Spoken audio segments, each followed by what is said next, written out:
2,700 years ago, one empire controlled more of the known world than any before it. They had the first professional army, the first siege engineers, the first organized library, and a deliberate policy of psychological warfare so effective that enemies surrendered without even fighting. Then, within just 20 years, they vanished completely. Welcome back to Chronicle Unknown. In this explainer, we're dissecting the Assyrian Empire, arguably history's most extraordinary, brutal, and least understood civilization. You see, the Assyrians didn't just conquer, they literally invented the mechanics of modern imperialism. We are talking about absolute historical game changers here. The first true professional standing army, the first dedicated siege engineers who could crack open any city wall, the first highly organized libraries, and a chillingly calculated system of psychological warfare. Seriously, this was a highly sophisticated, terrifyingly organized machine. Let's dive right into Section 1, the First World Empire. To really grasp how they pulled off all these firsts, you have to look at the sheer, unprecedented scale of their dominion. I mean, for the very first time in human history, Mesopotamia, the Near East, and Egypt were all united under a single government. Kings like Tiglath-Pileser III in the 8th century BCE and later Sargon II didn't just go out and raid their neighbors. No, they built a highly complex model for imperial administration. They divided the entire conquered world into provinces, ruled by governors who answered directly back to the capital at Nineveh. Moving on to Section 2, Forging the War Machine. So here's the thing, you don't conquer the known world with just a bunch of good administrators. You need unprecedented muscle. Before this, the ancient world relied heavily on the chariot. You can think of it as the tank of the Bronze Age, but the Assyrians recognized its limitations. They completely revolutionized warfare by shifting their focus to highly flexible, heavily armored infantry, backed up by newly developed cavalry units. And the real kicker? They were all wielding iron weaponry. They made chariots virtually obsolete by using troops that could fight in literally any terrain. 120,000 men. That is the estimated size of the Assyrian professional standing army. For the ancient world, that scale is just absolutely terrifying. This wasn't some seasonal militia of farmers putting down their plows for a few weeks. This was a state-funded, year-round machine featuring heavy infantry, light cavalry, archers, and slingers.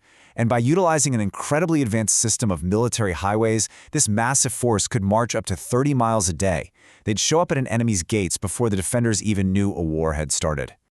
As validated by historical texts like Stephen Chrysanthos's Warfare in the Ancient World, the Assyrians really pioneered this infantry revolution. But honestly, their true military genius really shined when they reached a fortified city. Ancient sieges used to mean years of just sitting around and starving people out. The Assyrians? They didn't wait. They perfected the art of the breach. They used specialized sappers to tunnel right under city foundations and built massive wooden siege towers to smash straight through the gates. Which brings us to Section 3, Lachish and psychological warfare. If you want to watch this relentless war machine in action, look no further than the brutal 701 BCE siege of Lachish. The logistics required to take this Judea hilltop city are just mind-boggling. To reach the city walls, the Assyrian army literally built a mountain. Recent archaeological studies suggest they quarried around 3 million stones. They formed human chains working 24/7, moving an estimated 160,000 stones every single day. Protected by massive L-shaped wicker shields, they completed this monstrous siege ramp in just 25 days. Then, they rolled up battering rams suspended on iron chains and swung them like giant pendulums until the walls just shattered. But look, breaking physical walls was only half their strategy. The other half was breaking the mind through deliberate terror tactics. The Assyrians adopted policies of extreme violence, public torture like impalement, and total agricultural destruction. Now, it's important to understand this wasn't just mindless sadism. It was a highly calculated psychological tool. By ensuring their brutal reputation preceded them, they created a world where many enemies just gave up and surrendered the moment Assyrian banners appeared on the horizon. Just listen to this primary source quote from King Esarhaddon. "Before me, cities, behind me, tells." Now, tells are heaps of ruins. That is a chillingly effective piece of state propaganda. They totally weaponized this sadistic reputation. They wanted the ruling classes and the common people of neighboring states to know exactly what awaited them if they dared to resist. Section 4, Libraries and Forced Exile. This is where the Assyrian story gets incredibly complex. We have to juxtapose that blood-soaked battlefield we just talked about with the highly obsessive, bureaucratic nature of the state.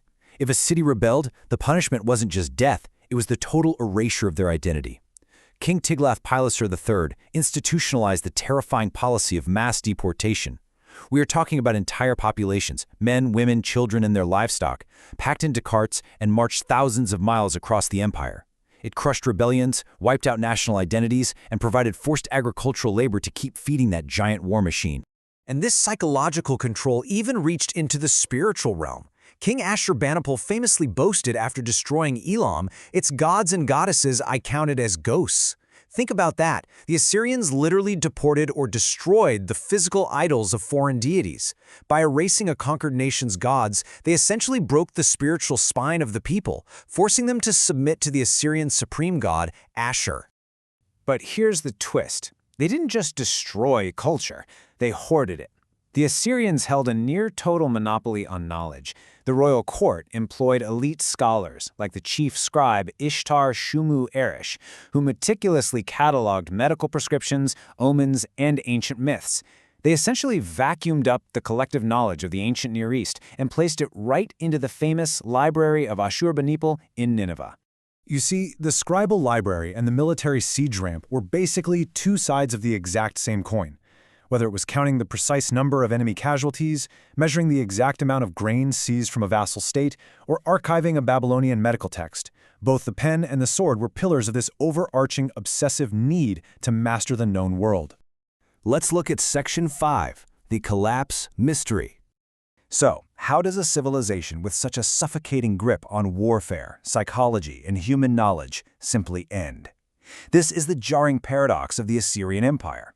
After 300 years of seemingly invincible dominance, the empire just started to fracture. By 612 BCE, a coalition of Babylonians and Medes sacked their great capital of Nineveh. In roughly 2 decades, the greatest, most heavily armed superpower the world had ever seen collapsed so completely that it vanished beneath the desert sands. They literally became an empire of ghosts.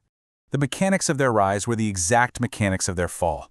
The paradox of their power was fatal. Their system of continuous aggressive expansion eventually exhausted their own resources. Their policy of mass deportations, which was meant to stop rebellions, actually filled their empire with millions of displaced, deeply resentful subjects. And finally, their reliance on sheer terror meant they had absolutely no allies, only enemies waiting for a moment of weakness. Ruling by fear ultimately made the empire completely unsustainable. It is a tragic, incredible piece of history, and it leaves us with a profound mystery about the very nature of power. So, I want to leave you with this question. What do you think caused the Assyrian Empire to collapse so suddenly after 300 years of dominance? Was it military overextension, economic exhaustion, or the inevitable backlash of ruling by pure terror? Let me know your thoughts down below, and I'll see you in the next explainer.